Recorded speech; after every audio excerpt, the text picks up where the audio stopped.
এখন সকালবেলা দেখেন। আর এখন কবুতরগুলোকে খাবার দিয়েছি, খাবারটাও খাওয়া শেষ। আর এখানে দুইটা বাচ্চা ছিল, দেখি যে একটা বাচ্চা মারা গেছে। এই যে বাচ্চাটা, ভাবতেছি আর কবুতর পালন করতাম না। কবুতর পালন করে আমার লস। কবুতর কিনে আনি যখন অনেক টাকা দিয়ে কবুতর, এক এক জোড়া এই কবুতরগুলো 3,000 টাকা করে কিনে এনেছি। আর এগুলো 1,000 টাকা করে কিনে এনেছি। আর এই কবুতরটাও এখন অসুস্থ, এটাও মারা যেতে পারে। পরে আমার কবুতর ফার্মের সামনে এসেছি। এতদিন আমি কবুতর ফার্মের সামনে আসতাম না, আমার মা এই কবুতরগুলোকে খাবার টাবার দিত। আর আমি আসি আজকে।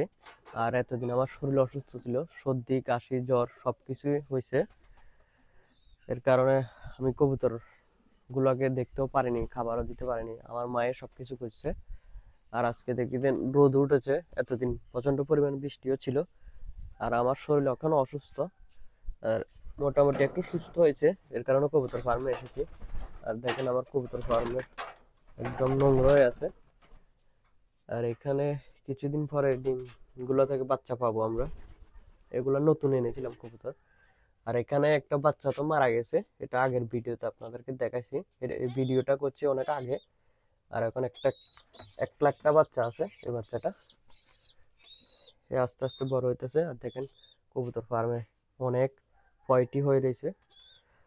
আর আজকেও কবুতর ফার্ম পরিষ্কার করব না, আমার শরীর অসুস্থ। আর পরবর্তী সময়ে পারলে কবুতর ফার্মটা পরিষ্কার করে দেবো। আর আজকে এখানে যে আবর্জনাগুলো আছে এগুলো হালকা পরিষ্কার করে দেবো। এই যে বাক্সাগুলো আছে এগুলো এখন করব না, পরে করব শরীর সুস্থ হলে।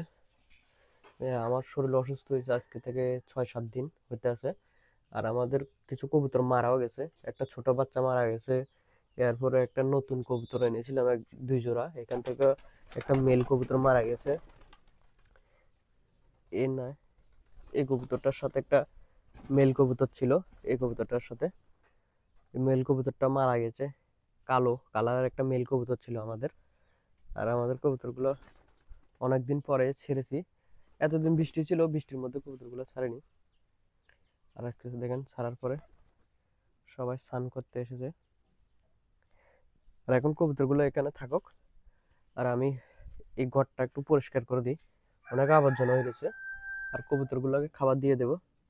আমার শরীরও ভালো নাই, এর কারণে আমি কিছু করতে আসি না।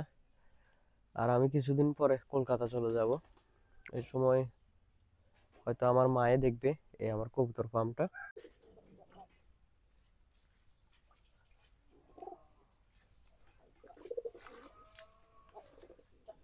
এখন আমি কবুতর ফার্মটা পরিষ্কার করে দিয়েছি আজকে, শরীর অসুস্থর মধ্যেই। এই কবুতরটা এসে দেখেন বাচ্চারা খাবার খাওয়াইতেছে। আর কিছু কবুতর বাইরে আছে, দেখায় আপনাদেরকে। এই যে দেখেন চালের উপরে আমাদের লক্ষা কবুতরটা, এখানে 3-4টা আছে এগুলা। আর এখন সবাইকে খাবার দিয়ে দেব, তাইলে সবাই ভিতরে থাকবে। যে কোনো সময় বৃষ্টি হইতে পারে, আকাশে অনেক মেঘ জমে গেছে হঠাৎ। আর এখন এদের জন্য খাবার নিয়ে আসি, খাবারটা দিয়ে দিই। দেখেন সবাই খাবার খাইতে আইছে, এখন খাবারটা দিয়ে দিই এদেরকে আমি।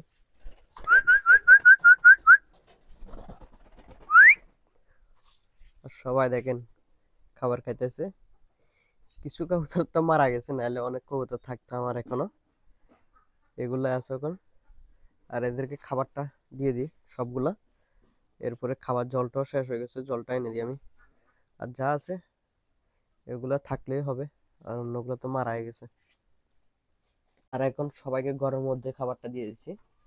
দেখেন সবাই খুব ভালোভাবে খাবারটা খাইতে আছে। আর আমার একটা সিরাজ কবুতর অসুস্থ হয়ে গেছে হঠাৎ, জানি না আমার এই কবুতর ফার্ম থাকবে কিনা, হয়তো আস্তে আস্তে বন্ধ হয়ে যেতে পারে এইভাবে যদি আমার কবুতরগুলো মারা যায়। আর এখানে বাচ্চাটার দেখেন খাবার খাওয়াই পেট ভর্তি করে রেখেছে এদের মা বাবা। আর এখন এদের খাবার জলটা নিয়ে আসি আমি, সবার জন্য খাবার জলটা নিয়ে এসেছি। এই সবাই জল খাও। বাইরে থেকে খাইছে, তবুও একটা খাইতে পারে এই কবুতরটা। আর এর মেল কবুতরটা মারা গেছে, এটা দেশি কবুতর। আর আমাদের লক্ষা যে কবুতরটা আছে লক্ষার, এটা মেল, এটা ফিমেল। দেশি আর লক্কা যদি পারি সম্ভব হয় জোড়া দিয়ে দেব। আর আপনারাও বলবেন কমেন্ট করে দেশি কবুতর আর লক্কা কবুতরের জোড়া দিলে কিরকম বাচ্চা হবে। আপনারা যদি বলেন তাইলে দেব, নাইলে থাকবে এইভাবে। আজকের ভিডিওর জন্য সবাই ভালো থাকবেন।